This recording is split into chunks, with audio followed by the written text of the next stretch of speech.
The market has been in a range for about 100 days now. Nifty has been oscillating around 24,000 range. There is neither a breakout on the upside nor a breakdown on the downside. What are the likely trends going forward? Welcome to Geojit Spotlight. Nifty is still down about 1,500 points from the September 2024 peak of 26,216. In other words, almost 2-year returns at the index level are negative. This is unlikely to continue for long. Barring unforeseen circumstances, there is a high probability of a breakout on the upside. Why? Let me summarize the important points. 1.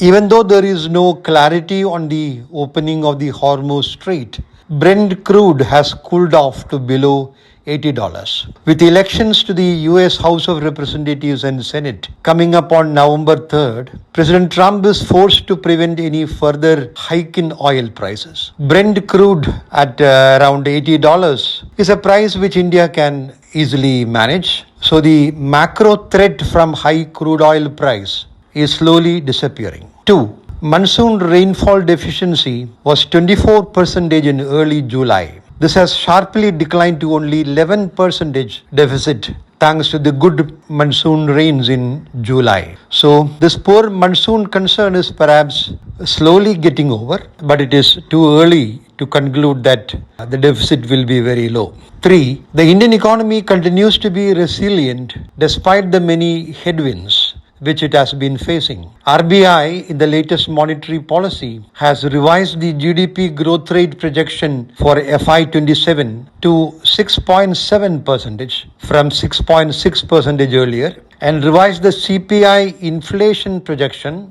down to 5% from 5.1% earlier.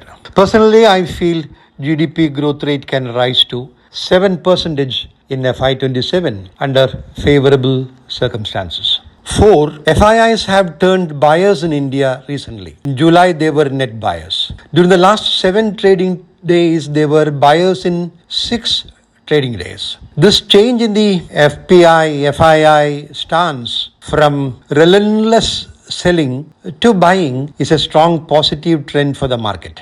But it is important to understand that this FII buying has not yet become a strong trend. Importantly, big FII buying is unlikely in the near term because the US bond yields are very high.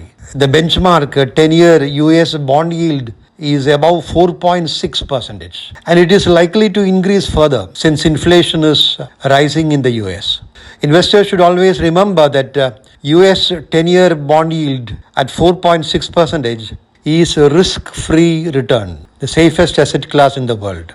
At such high risk-free returns, FIIs are unlikely to turn big buyers in emerging markets like India. But the fact that relentless FII selling is over is a positive. Sustained domestic buying can now move the markets higher. 5. Q1 results indicate revival in earnings growth. Segments like financials, telecom, automobile, digital platform companies have done very well. Individual stocks across sectors are doing very well. So in brief, all the above factors indicate the possibility of a breakout on the upside, but a sustained strong rally appears difficult. Expect a modest rally. Best wishes.